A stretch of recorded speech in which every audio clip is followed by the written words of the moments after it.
Hello, everybody, and welcome to Fleabag Full of Grace, where one host will be doing a Fleabag rewatch while the other will be seeing it for the first time. I'm Mariquita from Postfilm Clarity, and this is my third Fleabag rewatch. And my name is Anna of Stone's Top Tens, and I've never seen Fleabag. We are two friends who each have our own movie podcasts and decided to do a limited television series together, landing on Fleabag. In each episode, we will break down an episode of Fleabag, discussing the themes, scenes, and what stands out to us. We'll cover one Fleabag episode per pod, which means 12 total pods released weekly on Thursdays. You can follow us on socials at postfilmclaritypod and at Stone's Top Tens. You can email us at either of those addresses at gmail.com. If you're enjoying our content, feel free to check out our respective podcasts of Post Film Clarity and Stone's Top Tens wherever you listen to your pods. Let's get started. In this episode, Claire hires Fleabag to serve canapes at her Best Woman in Business award ceremony. There, Fleabag meets Claire with a K, her sister's business partner, or is he? Fleabag also has a wildly profound interaction with an older woman named Belinda. After the ceremony, she has more drinks and a heartfelt chat with the priest. So what did you think of this episode, Anna? Okay, first of all, I need to tell you that I audibly gasped when she dropped the award. Like, I knew it was gonna happen, okay? Like, obviously it's gonna happen. It's Fleabag. She's a mess, and you can't leave her around, like, fragile objects. But Never. oh my God, I gasped when it dropped and shattered. That happens so early in the episode, too. It's such a great... Because you think that's what the whole episode is going to be about. Is like, oh, don't break this thing. She's like, broke it. Like, instantly after Claire's Yeah. like, don't play with that. And she's Broke like, it. gonna play with it. She's so irritating. Oh my God. I think having Fleabag as my little sister would be my, like, ninth circle of hell, honestly. It's tough. It would be tough for sure. Oh boy, you know I have no patience. I do love that this leads to the return of the bust, though. Love that makes a comeback. Listen, we need She's to talk back. about Claire and Claire. Oh, yes. Claire So with a funny. K. I love him. I just love that, like, instantly Fleabag can tell that something is up. And she's like, why is she, like, she's like, okay, she's loving being stressed. There was, like, a moment where she's like, put her in She loves it. yeah, she's like, put her in a room with a cool breeze and she's ready to have a panic attack. Like, Yeah. And then you see Claire with a K and, like, the obvious attraction and chemistry that they have for one another. The accidental lip kiss, like, right off the bat. Oh my God. All of the, like, Freudian slips. Our girl was in shambles. Yeah, she is a disaster right now. It's so fun seeing her goofy and flustered like that. It's so rare. Yes. And then Fleabag's face when she reveals that his name is Claire. Oh my God. Of course Claire would fall in love with a man named Claire. Like, it's too perfect. Of course, yeah, it makes perfect sense. I was really waiting for. Oh God, I've been waiting for you to meet Claire for so long now. I think he's one to keep an eye on. It's just, even if it doesn't go anywhere, you'll see. But even if it doesn't go anywhere, it's just so refreshing to see Claire be with somebody who actually makes her happy. right. Who would have thought? Like, to see her with someone who, like, is respectful towards her, is like, listen, he's very happy. I don't really vibe with that a whole lot, but, like, good for you if you do. But just seeing her with him, and then when she, like, accidentally says his name when she's introducing all the women. And she's like, that's not who I am. Like, come on. This is my one moment, and you're talking about some guy. Oh, that poor lady who, like, when it's announced that it's Belinda, she's Yeah. like, "For fuck's sake." Yeah. She was so pissed.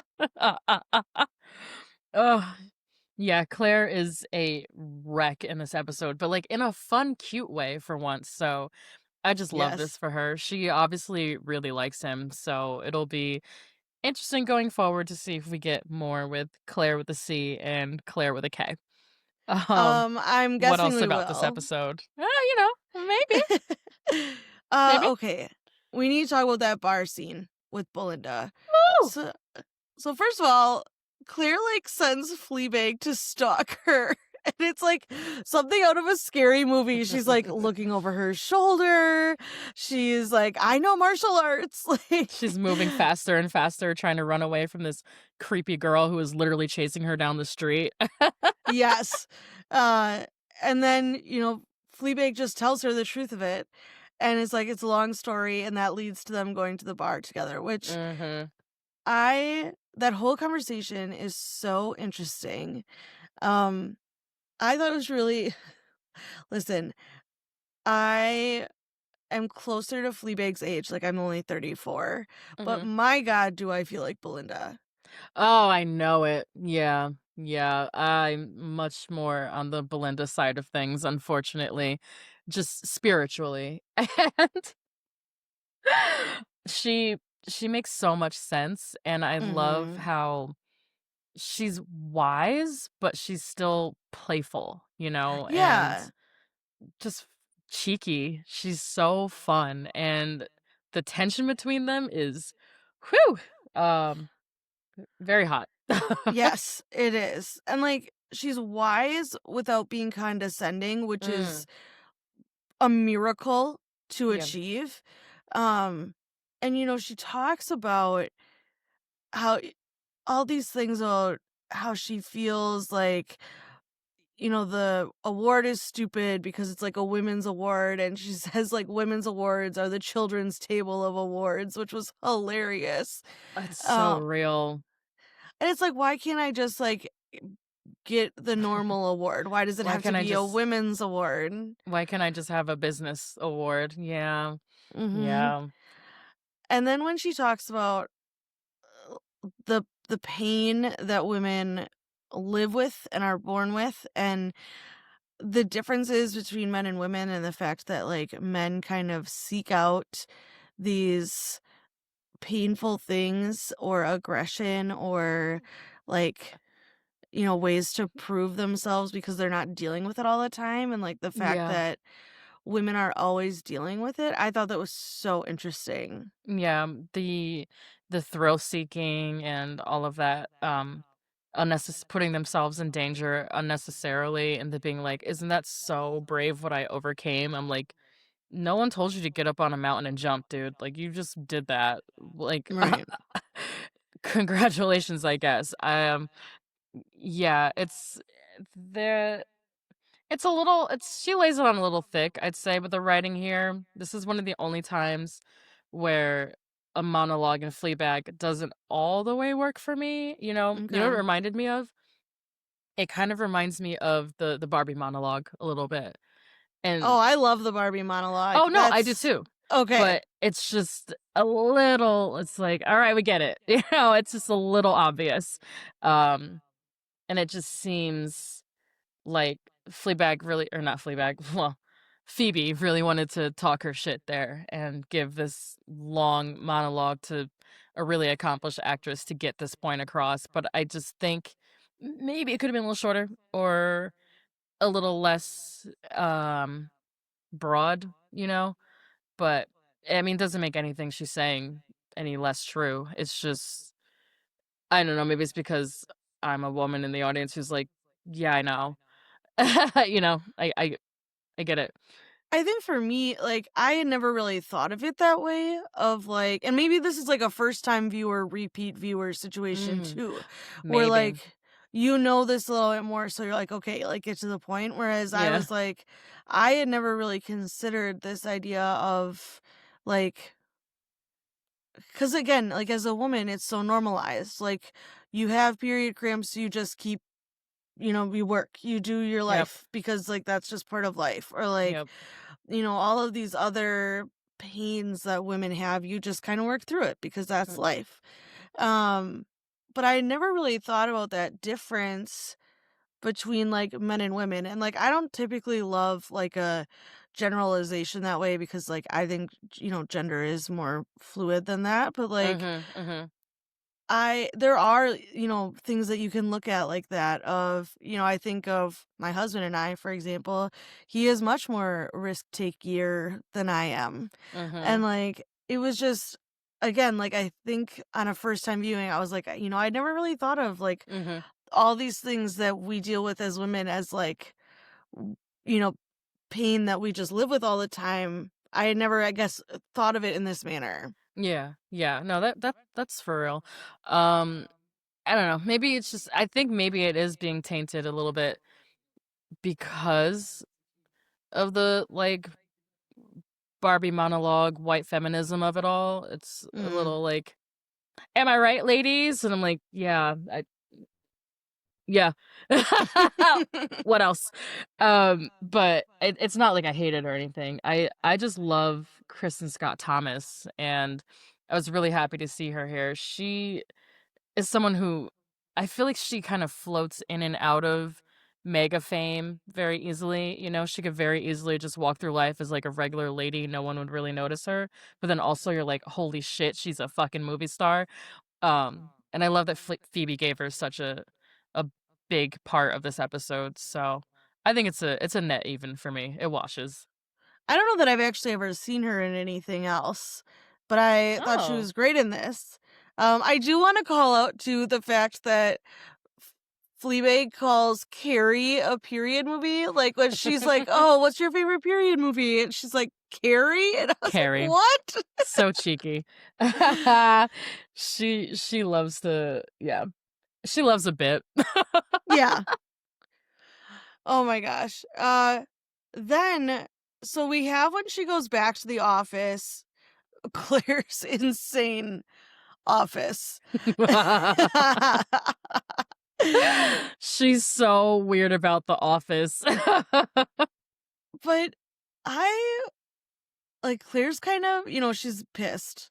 Mhm. Um and she's kind of both mean and revealing in the fact that she's like, we're not friends. Like I'm your sister.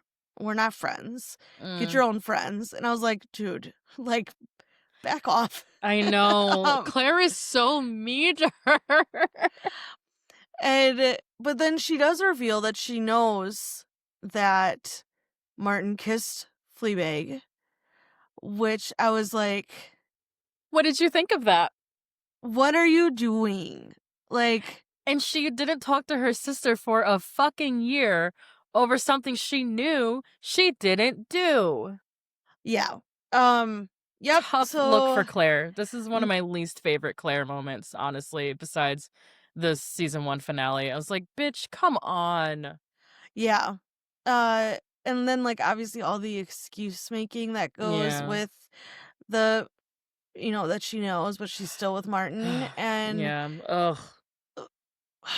that was bad. And then, but then she reveals, like, that she feels less than when she's around Fleabag. Like, Mhm. I laughed because Fleabag's like, and looks around the office and she's like, "Don't say anything about the office."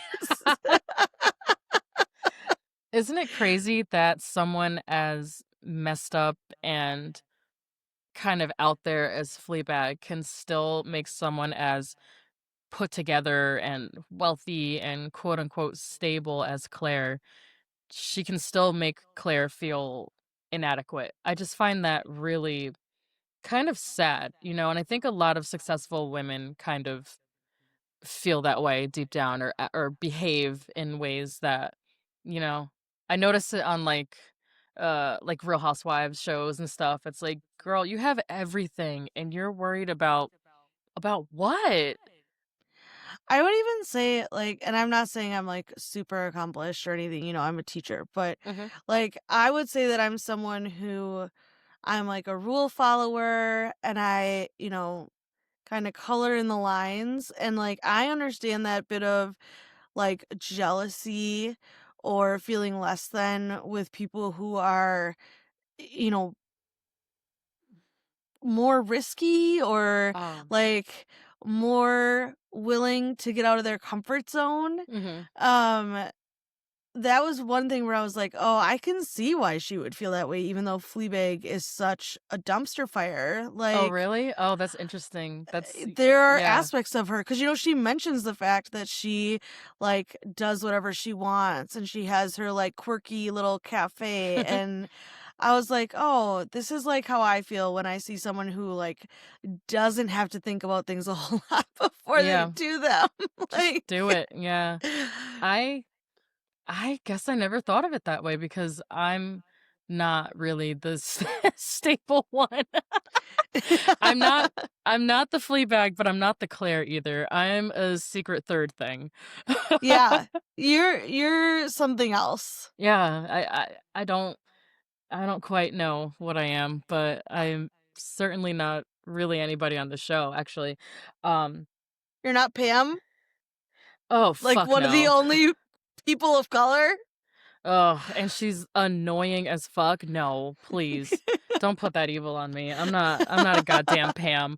Um, No, you're not. but it's just yeah, I guess I'm looking at it maybe in that instance a little bit more from Fleabag's perspective, where I'm like, "Girl, you have millions of dollars and a house and a family and a giant office and you're so successful and you're all these things that I've never been and probably won't be or have. And you're worried Mhm. about me and my stupid little cafe, and my arts and crafts projects or, whatever." It's so I wonder if that's just kind of part of being a woman, or even siblinghood, just you're always looking, kind of grass is always greener kind of thing. I wonder if it's just part of being a person. I don't even think Yeah. that's like specific to women Hmm. of like, I wonder I wonder if it's different. Like if I had made some different choices, where would I be or uh if I just, spontaneously did something. Mhm. I feel like Colin Firth's character in Mamma Mia, spontaneous, and I'm not. I'm the least spontaneous person. Oh, I've never seen those, but Oh okay. yeah, I forgot. Oh my That's my gosh. that's my co-host. Ugh. Okay, now I was really worried because I thought when her conversation with Claire ended that was going to be the end of the episode because it Me did like too. that music Me and I too. I was was like, like "Oh, it's fucking over. That was 20 minutes. Damn." But no but priest, no. no priest. Of Thankfully, course, priest. okay, there are several things about this scene. Okay, I'm sorry, I just why got does butterflies. why does Pam live there? Oh my god, I've been dying to ask you this. That's why I kind of hinted last episode about living situations for priests and all that, because I was like, Okay, "Why?" we will talk about that in Okay, Catholicism Corner. But my perfect, first thought was perfect. like, why is Pam there? When he's like, "You have to be quiet, Pam's here." I was like, "Fucking A, of course he lives with Pam. He can't get away from this bitch." And I love how like taken aback she is by him in like his sweats and like Yeah. just regular clothes, which like is totally understandable. When you see a priest in regular clothes, you're like, are you okay? Are you okay? Like I don't think I ever um have, or if I have, I don't remember. I don't know if I have seen them like without at least the collar. Mhm, Cuz they'll like throw that with a collared shirt. Like they'll mhm. throw the white thingy on. I should know what that's called, but I don't. Um Collar? so I thought again, I was an It episode does full of seem it interesting does seem like the conversation. episode is over, yeah. Um and the conversation that she has with the priest is interesting in both like similar in different ways because she hits on Belinda and Mhm. Belinda's like, "Oh, I'm so sorry. Like we're not going to do this." And she's like, Yeah. "Why? Like I want to." Uh-huh. And she's like, "Ah, you're not my type and like I'm Yeah. tired." And I was Yeah. like, got it. This Um is like the most bisexual we've seen. Like this is the most bisexuality we've seen Fleabag express up to this mhm, point. I think it's really interesting. I think now that she's a little further away from her grieving, we get to see her be a little bit more herself, if that makes mhm. sense. Yeah. And it was just interesting seeing her type, I guess, and what she's attracted to. And again, doesn't Belinda kind of remind you of the priest? Well, I could see Wise, that for sure. snarky, uh, Unavailable. unavail. I was just gonna say, aloof a little bit. Yeah, yeah. Fleabag's got a So, type. w I thought it was their conversation about having doubts is such at least in my experience when it comes to faith, like in a personal, deeply personal conversation, but Mhm. also like a common thing where people like, because faith is that's the point, is that you don't have proof, that you don't Mhm. have anything rock solid. So like that discussion about it, if you have doubts about it or where you're at in your faith, is so interesting. And Mhm. I'm saying interesting a lot. It's just profound and a different version of what we've really seen with Fleabag. Mhm. Um, I also love that he like called her out because she was like, what do you do if you're attracted to someone or if you like someone? And He said, he "I'm not like, gonna fuck you." Yeah. yeah. And when he's like, well, typically I give them a Bible and I do these things and then I hope they'll leave me alone. Oh, oh my god, I forgot to mention the Bible. Yeah, I love the way this episode starts with Fleabag genuinely, I feel, genuinely reading the Bible and getting into it. It's so touching and kind of I don't know, it's just really nice to see her be genuine about something, um, Oh, yeah. kind of for the first time in this series where she's, in the bathtub by herself and she's reading the Bible and she's like, "Holy shit, this is good." Like Yeah, she, like, gasps.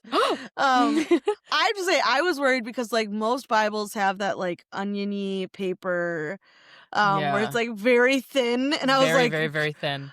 1 drop of water and you're screwed, like, that's not gonna Yeah. No, not it safe. was just a nice genuine moment of her doing some Bible studies.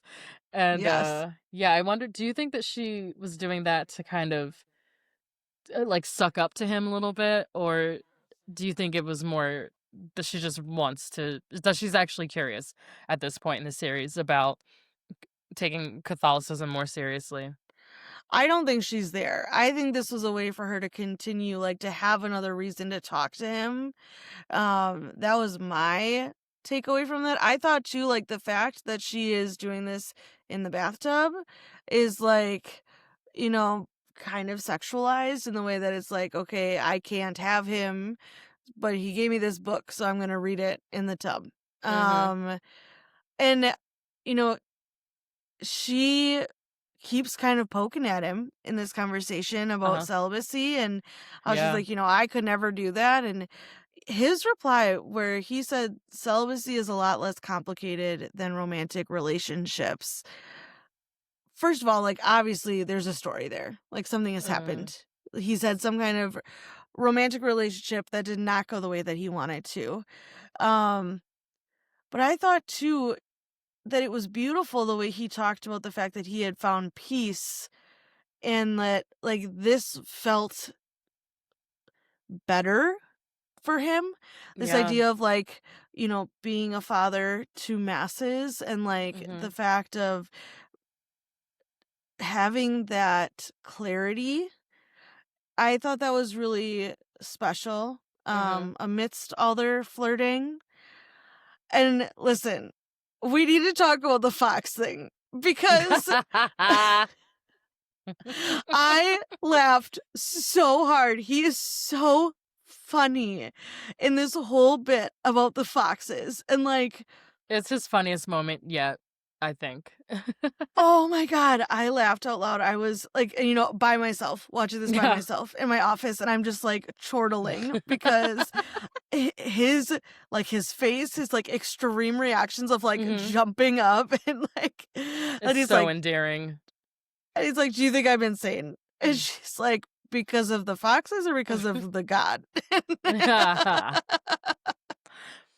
This conversation is so man, you just wanna stay with them forever. I think this up to this point, this is one of my favorite interactions between them. It just feels like you said, it's so the conversation they're having is so deep, and I love that. That's gonna get me every time.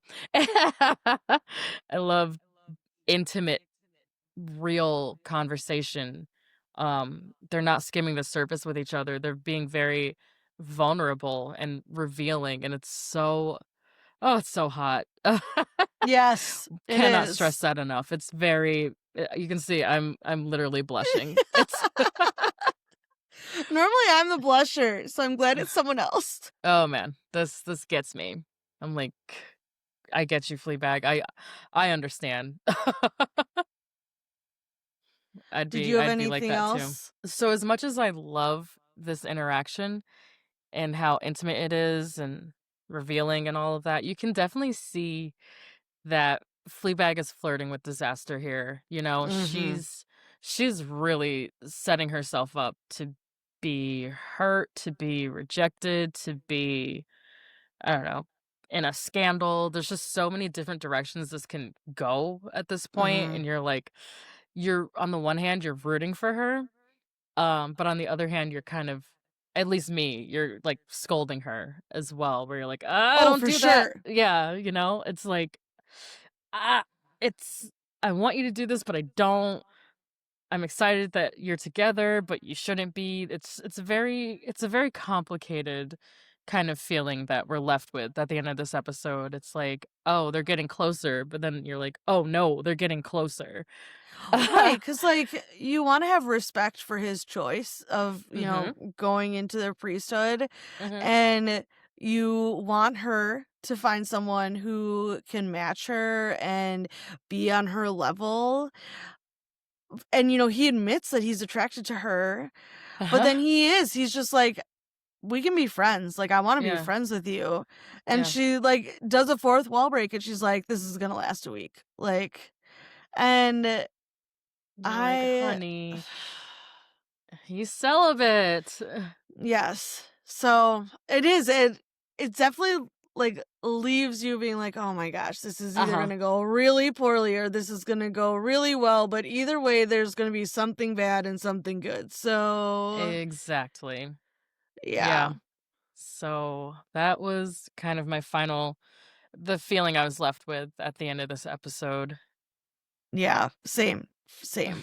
You, you worded that really well because I couldn't put my finger on it, and I was like, "Oh, that's it. That's this Thank you. feeling." Thank you. Yeah, I was just like, it's like dread, I guess. Yes. Oh, for sure. All right. What are some behind the scenes facts that you have for me today? S- So, I wanted to stay on the topic of foxes real quick. So, I looked up a kind of a mythology page about fox symbolism across cultures and just wanted to run down some quick little fox facts. Maybe this will plant a seed for the symbolism behind this fox appearance and the priest's constant interactions with foxes in his life and what that could possibly Mhm. mean. So, the symbolism of foxes varies across different cultures and mythologies. In some cultures, it's cunning, bordering on um, kind of malicious Yeah. intent. The fox is also very commonly known as a trickster. The fox can also represent cleverness and wit and adaptability.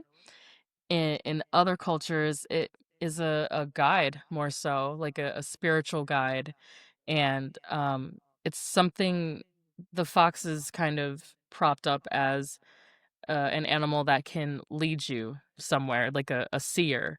In Incan culture, they referred to the fox as the son of the earth and, kind of idolized the fox for its ability to perceive distant occurrences happening through the ground. So they kind of would literally follow foxes Yeah. to keep themselves alive. And they also are very solstice-based creatures, so very important in Incan culture. And Japanese folklore, of course, the kitsune. I'm sure you've seen Mhm. that beautiful fox with the, like, I think it's 9 tails or something. Yeah. It's a bunch of tails, big fuzzy thing. And in Japanese culture, it's linked with thunder and dragons, and it's a messenger. Um, it's more of a messenger in Japanese culture, and it's it can be either malevolent or compassionate, but either way, it's guidance. And in Celtic mythology, the fox is they don't they revere it as just a spiritual creature, not so much the physical. The Celts believed that the fox could move between the physical and spiritual realms as a bridge between two worlds. Um, Finishing that thought up, the fox was seen in the Celtic world as a guide in the spirit world, able to lead the Celts on journeys of discovery and enlightenment. And Bridget, the goddess of poetry, fertility, and healing, is sometimes depicted with foxes surrounding her. And they're seen as sacred animals in Celtic culture. So they're more a symbol of transformation and rebirth in Celtic spirituality. Wow, that was a great lore dump. Now, this Thank brings me you. to two this brings me to two references that you're not gonna get, but Okay. hopefully listeners will. So, like, in typically when I think of a fox, I think of Foxface in the Hunger Games, and she's known to be very clever and witty. She is um smart enough to know like how to sneak in and out of the career camp without being caught. And she is again seen as like sly. Mm. But then when you were talking about like between two worlds and spiritual guides, in Star Wars Rebels, this is like the role of the Loth Wolf, which is like Oh, the leads little. into the world between worlds. Not the Loth Okay. Cat. That's a Okay, different that's what thing. I It's know. all I on know Lothal. Okay. I know the Um, loath cat. I don't know the loath wolf. That's a tongue but twister. Loth Wolf. Loath wolf. Uh, the Loth, the Loth Wolf. Uh, but like you've seen the world between worlds in that episode of Ahsoka. So like Yes. when Kanan and Ezra find the world between worlds, it's like indicated by circling Loth wolves Mhm. in like a Eh, tapestry type of situation. So oh, and like it looks like foxtails. it looks very similar to foxes. Interesting. So like that draws those two parallels right away, but also Mhm. like knowing that lore. First of all, like the fact that foxes are known to be like resilient and cunning and Mhm. sly, like that's all Fleabag right Mhm. there. But then also Mhm. that either you can think of it maybe two ways that these foxes, if they were leading him in a spiritual journey, they're leading them to her, which I don't think it's going to be because I don't think they're going to end up together. I don't think that's going to happen. But it could have been also because he talks about like it happening when he was at like a monastery Mhm. that like it could have been leading him to It's been the happening for church. years. Yeah. Yes.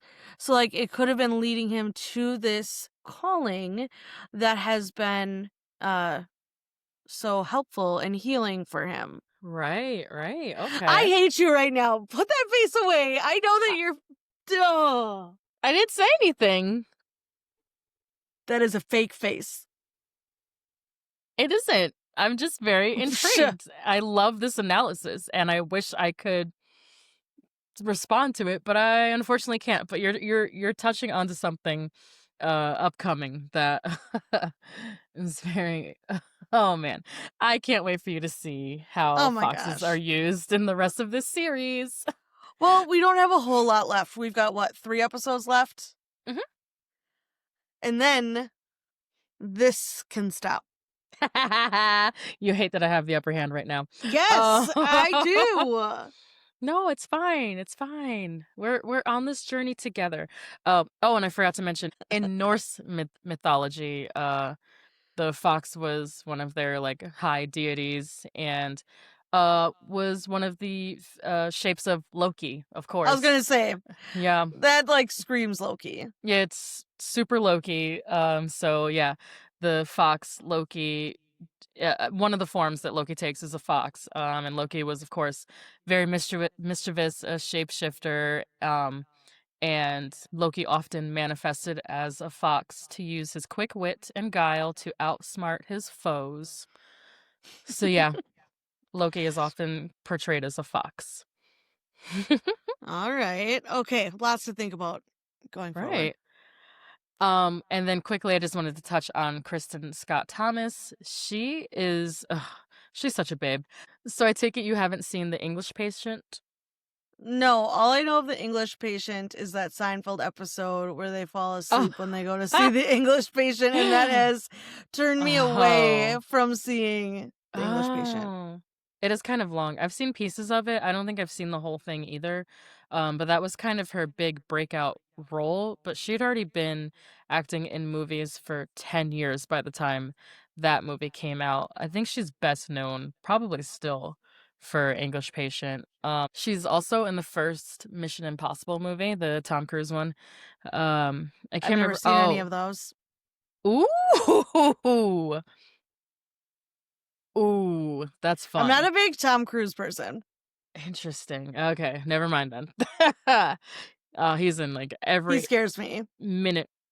Oh, see, I feel that way about, Joaquin Phoenix, Okay, but I love Tom that Cruise. Joaquin listen, Phoenix scares me. I understand it. I do, especially after the Joker. Um, Yeah, yeah. I mean, this has been going on for me since Gladiator. Like, this is, like, 25 years, but again, yes. Joker, kind of sealed the deal for me. Yeah, I was like, "I can't you freak me the fuck out. You're so scary. I can't stand looking at him." He scares the hell out of me. I didn't even see the Joker, but it was enough that Woo! I was like, mm, Anna, don't ever watch that movie. I'm so serious. Don't. Save yourself. okay. Don't do it. The Horse Whisperer, which was a late 90s, I think it's a romance movie. Oh, yeah. Yeah, it's based off a novel and it's her and Robert Redford who just passed away, Oh, RIP. I've heard it's very sexy, very two people on a ranch kind of like falling in love. oh yeah. Yeah, right up our With young alley. Robert Redford, Oh, yeah, please. yeah. Well, like middle-aged Robert Redford, but still, this is like Is he 1998. like the Winter Soldier Robert Redford? Because by that No, time, I'm like, that's enough. this is 10 years prior, so yeah, right in that sweet Okay. spot. Gosford Park, which, is a really popular Robert Altman wait, is it Robert Altman? Yes, Robert Altman movie. Um And then she kinda jumps around. It looks like she started doing a lot of TV work in the mid-2010s. So then the credits kind of switch over more to a lot of TV work. But she also was, nominated for a Primetime Emmy for Outstanding Guest Actress for her role as Belinda on Fleabag. Hmm. So Good for her. snaps to Kristen Scott Thomas. She didn't win. I don't know who she lost to, but she was nominated. Oh, and she's currently on Slow Horses on Apple TV Plus, which I don't watch. So I didn't know she was I on heard there. that's very good, but Me I too. also haven't watched it. Me too. I don't know. I'm on the fence about it. I think I will eventually watch it, but that's where she's currently working. So I just wanted to shout out Interesting. her since yeah, this is her kind of her big episode. Okay, so into Catholicism corner. What was your Catholic question for me today? So for this week in Catholicism Corner, I had two questions. One is, can priests drink? Which I think we already kind of Yeah, covered. we definitely talked about that Yeah. already. And then my second question, which is a big one, where do they normally live? Because I didn't know about this living with parishioners thing. Um is Okay, this normal? so I have mentioned previously that my priest growing up lived in a duplex like across the street from our church. Mhm. and I looked this up a Alone? little bit.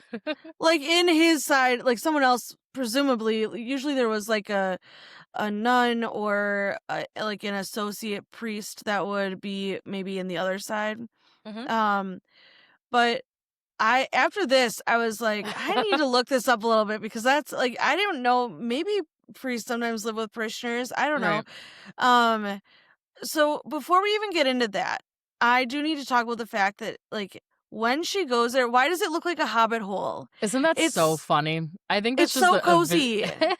I think that's just a visual gag, like, very kind of Tolkien. I don't know if it's like Yes. a Tolkien joke or if it's just yeah, it looks straight up like Bilbo Baggins's house. Right. 100%. I think that's on Um, purpose. so when I looked it up, I read that most diocesan priests live in what is known as a rectory, which is a home that is either attached to the church or is close by. So, like, that Uh-huh. duplex across the street would have been our rectory. Right, Um, okay. and this, I think, kind of goes back to, and maybe I'm incorrect, I'm just kind of speculating, but like I've heard this term when I've read like Pride and Prejudice. This is Mhm, kind of like Mr. Collins's home that is like in the parish. It's provided by the the parish, Lady Catherine de Bourgh, that kind of mhm. situation. So like even though like they're not Catholic in Pride and Prejudice, like it's that kind of situation where a home is provided to you if you are a priest. Now, I guess there could be some situations where you would be like with a parishioner, Mhm. but I think that's weird. Yeah, I wasn't sure if I was supposed to think this was weird or not.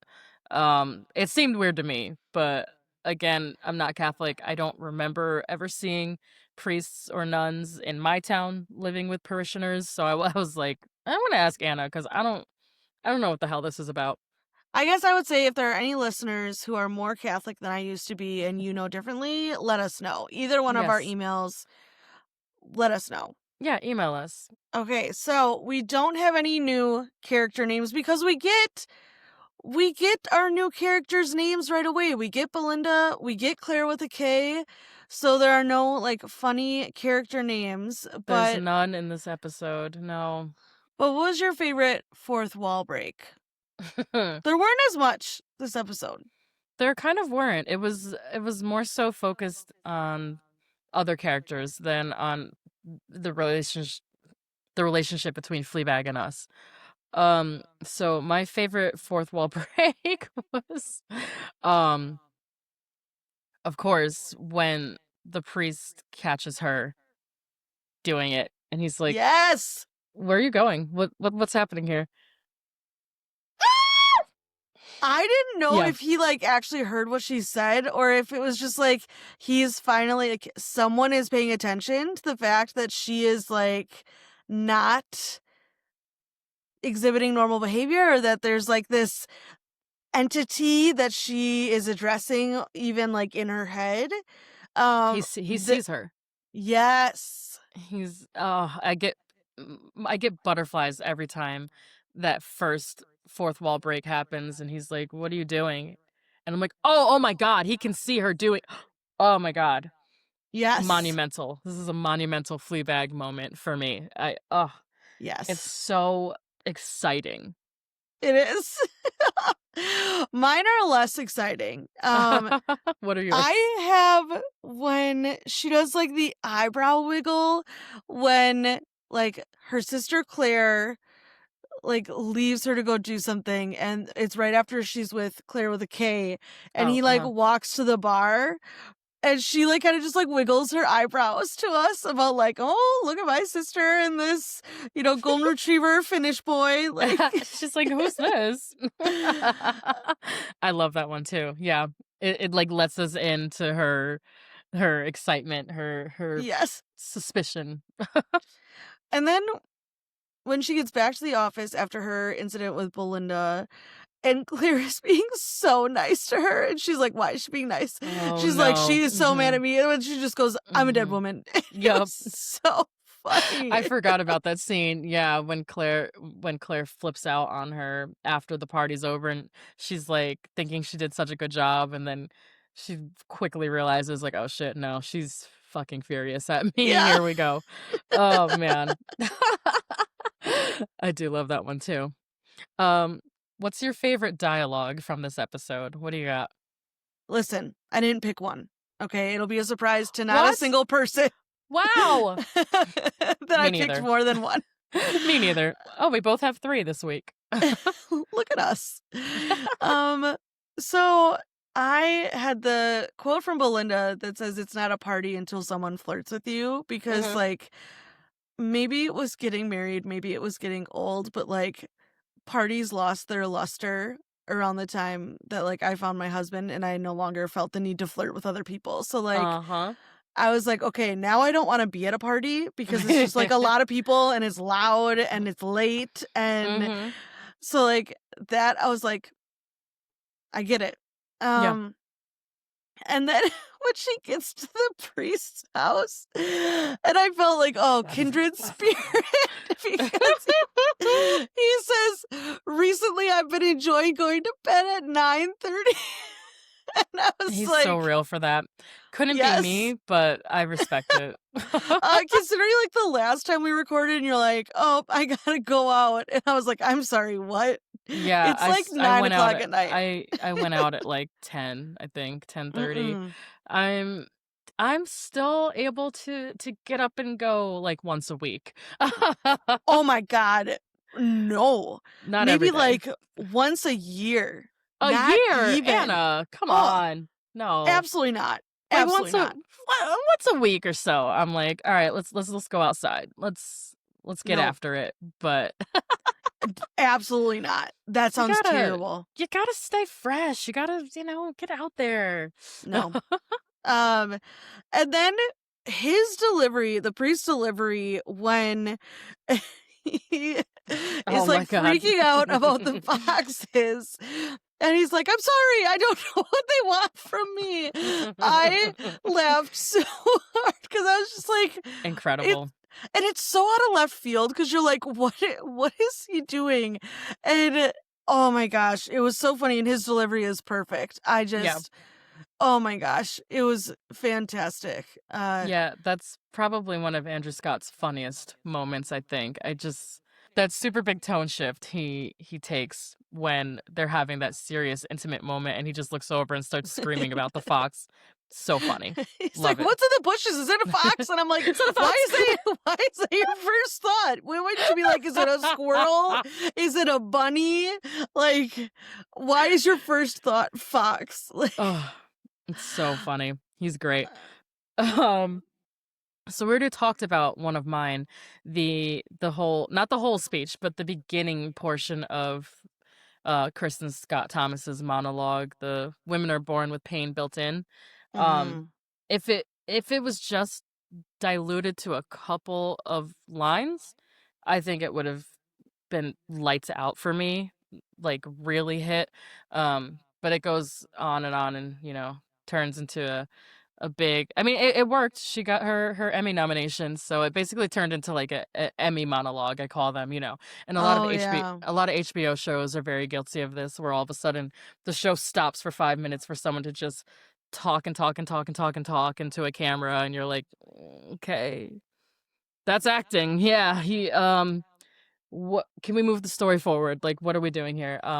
Listen, I'm Um, not gonna get on that because like my favorite part of Andor is all of the monologues, and we've talked about this at length. Not on mm, air, but like off air, mhm. you and I have talked repeatedly about our love for the Andor Yeah, monologues. I do love the Andor monologues though. They hit different. And I feel like they're always more on topic, I guess. The Gilroys know Okay. how to write a fucking monologue. Um and usually Phoebe Waller-Bridge does as well. It's just this one I'm like 50-50 with it. Anyway, my other two favorite lines of dialogue from this episode, the first one is fucking Claire, obviously, right at the top of the episode when she's like, "Don't be weird about how big my office is." And it's like the bougiest It's office ever. huge. It's huge. She's like, "I'm not Yeah. supposed to say anything? Are you crazy? This office is like the size of an apartment." She's like, "Don't be weird. I have a big office. Like, just don't say anything." And she's so ashamed of her success. It's so sad. It's so weird. She's so weird. I'm like, "Claire, it's okay to be successful." She just can't. Um And my other quote is also a Claire one. When she's yelling at Fleabag and she says, "You're sweating so much, it's attention grabbing." And Fleabag immediately is like, "It's only on one side." It was such a big sister, little sister Such a big interaction. sis. Yeah, I was just gonna say that. It's only on one side. Yeah. But She also the won't fact that she's like, it's attention grabbing. she won't leave. She won't get off Fleabag's neck in this No. episode. So those are mine for this episode. And So what funny. about and what about upcoming predictions? Where do you think this is going? Listen, I don't have a lot of predictions Mhm. because I feel like, first of all, I feel like it's a cop out, but like, I think that things are just gonna get more tense with the priest, which is like obvious that that's gonna happen. I do not like your face right now. um, I didn't say anything. but I am concerned because like this isn't a prediction, but like why haven't we seen their dad in a while? Like does Godfather have him or Godmother like have him locked up in a cupboard somewhere under the stairs? Like I just I don't really have any predictions. I guess you could say my prediction is like I don't think they're going to end up together. Um Okay. that is my prediction right now. Like Mhm. that's not the vibe I'm getting, and also like if I'm being honest, like from what I have seen on social media, which I have stayed far away from, but like, occasionally something will pop up on my TikTok. I don't have the vibe that they end up together. Okay. We'll see there. The dad thing is interesting. I think he's just not in a lot of the season. Yeah, I think I just think that's we're interesting just because like it started with their engagement and they met because he's like the priest of like officiating their wedding. yes. So I'm like, okay, I just also miss the dad cuz I love his Yeah. awkwardness. Aw. Well, I'm sure he'll be back soon. Oh, sure. So that does it for us. Thank you for listening and thank you for joining us. Feel free to follow us on socials at postfilmclaritypod and Stone's Top Tens, all one word. You can email us at either one of those addresses at gmail.com.